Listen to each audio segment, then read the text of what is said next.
Hello friends. आज हम लोग एक रूल पढ़ेंगे मैथ में जो एलसीएम के हवाले से है। एलसीएम को हम लोग उर्दू में नाम देते हैं जो अज़ाफ़े अकल और अंग्रेज़ी में इसको हम लोग नाम देते हैं एलसीएम। एल का मतलब क्या है, सी का मतलब क्या है और एम का मतलब क्या है। आज हम लोग एलसीएम के 3 रूल्स पढ़ेंगे। 3 रूल्स है मैथमेटिक्स में एलसीएम यानी जो अज़ाफ़े अकल के हवाले से। तो वो 3 रूल्स वो हम लोग इस वीडियो में डिस्कस करते हैं। सबसे पहले जो एलसीएम है, एलसीएम का मतलब क्या है, ये शॉर्ट फॉर्म है। एल से क्या मुराद है, सी से क्या मुराद है और एम से क्या मुराद है। एल से मुराद है लीस्ट,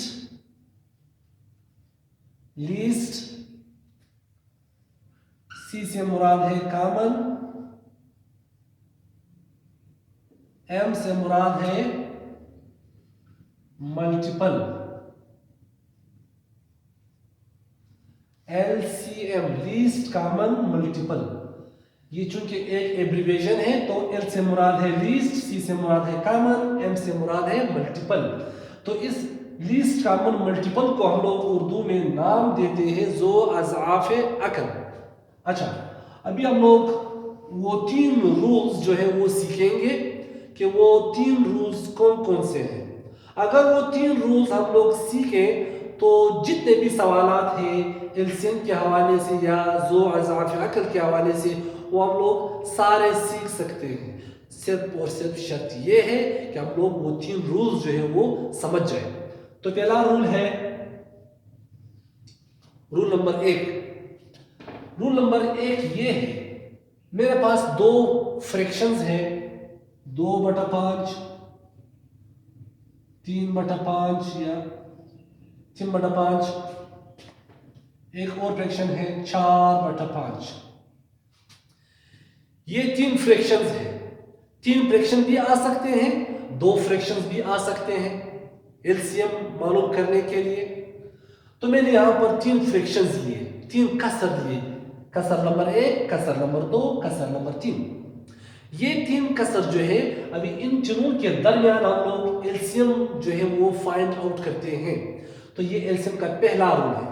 पहला रूल ये है कि अगर ये नोमिनेटर है, ये डिनोमिनेटर है, ये नोमिनेटर है, ये डिनोमिनेटर है, ये नोमिनेटर है, ये डिनोमिनेटर है। उर्दू में ये शुमार कनिंदा, ये है मखरज, ये शुमार कनिंदा, ये है मखरज, ये शुमार कनिंदा, ये है मखरज। रूल नंबर 1 के मुताबिक अगर आपके पास 2 फ्रैक्शंस हो या 3 फ्रैक्शंस हो और उन फ्रैक्शंस में मखरज यानी डिनोमिनेटर्स अगर एक जैसे हो, अगर डिनोमिनेटर्स एक जैसे हो, जिस तरह यहां पर है 5 5 5 एक जैसे हैं और इन फ्रैक्शंस के दरमियान जमे का निशान है या माइनस का निशान है, जमे का निशान या माइनस का निशान, फिर हम लोग एलसीएम आसानी से ले सकते हैं। और ये एलसीएम का पहला रूल होता है। पहला रूल ये है कि फ्रैक्शंस, ये जितने भी फ्रैक्शंस है अगर इनका डिनोमिनेटर सेम हो फिर इनका एलसीएम हम लोग किस तरह ले सकते हैं।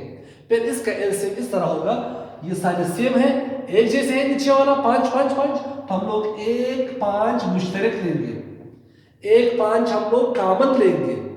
यहां पर भी 5 है, यहां पर भी 5 है, यहां पर भी 5, हम लोगों ने 1 5 को उठाया, तो ये एलसीएम का पहला रूल हुआ।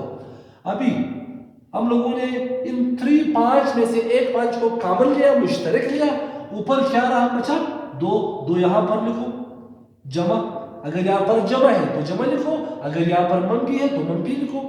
ऊपर 3 है 3 लिखो, जमा है जमा लिखो, 4 है 4 लिखो। ये एलसीएम का पहला रूल है। शर्त ये है कि अगर फ्रैक्शंस में सारे के सारे डिनोमिनेटर्स या मखरज एक जैसे हो तो हम लोग इनमें से एक कॉमन लेते हैं। इस तरह मैंने 5 कॉमन लिया तो 2 और 3 5, 5 और 4 9, 9/5। 5 इसका आंसर आया। ये एलसीएम का पहला रूल है। अच्छा, अभी हम लोग डिस्कस करते हैं एलसीएम का दूसरा रूल। चूंकि मैंने आप लोगों से कहा था कि एलसीएम के 3 रूल्स हैं, तो अभी हम लोग दूसरा रूल यहाँ पर डिस्कस करते हैं। फॉर एग्जांपल मेरे पास एक फ्रैक्शन है, एक कसर है, एक बटा है। 2/10 जमा 3/20। यहां पर मैंने 2 फ्रैक्शंस लिए। आप लोग 3 फ्रैक्शन भी ले सकते हो, आप लोग 4 फ्रैक्शंस भी ले सकते हो। ये एक फ्रैक्शन है, ये भी एक फ्रैक्शन है। यहां इस फ्रैक्शन में यहां पर नीचे 10 है, इस फ्रैक्शन में यहां पर नीचे 20 है, तो 10 और 20 तो एक दूसरे से मुख्तलिफ है। 10 और 20 एक दूसरे से मुख्तलिफ है। अच्छा, तो ये एलसीएम का दूसरा रूल है। इन दोनों में से 10 और 20 में से बड़ा फ्रैक्शन, बड़ा नंबर कौन सा है? बड़ा नंबर है 20। छोटा नंबर कौन सा है? वो है 10। अभी ये जो छोटा नंबर है 10 का टेबल पढ़ो, इसमें 20 मौजूद है। जी हाँ, 10 के टेबल में 20 मौजूद है। 10 के पहाड़े में 20 मौजूद है। तो 10 का पहाड़ा पढ़ो ताकि 20 आ जाए। 10 एकम 10, 10 दूना 20।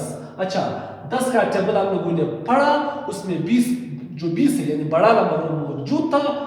अगर 10 के टेबल में 20 मौजूद हो, अगर 10 के टेबल में पहाड़े में 20 मौजूद हो, तो फिर इसका एलसीएम डायरेक्ट क्या होगा? 20 होगा। अगर 10 के टेबल में 20 नहीं है, फॉर एग्जांपल अगर 10 के टेबल में 20 नहीं था, फिर ये एलसीएम का दूसरा रूल नहीं है, फिर ये एलसीएम का तीसरा रूल है, जो आप लोग इसके बाद पढ़ेंगे। अभी 10 का टेबल पढ़ो ताकि 20 आ जाए। 10 का टेबल हम लोग 2 तक पढ़ेंगे। 10 का टेबल हम लोग 2 तक पढ़ेंगे, यानी 10 दूना 20।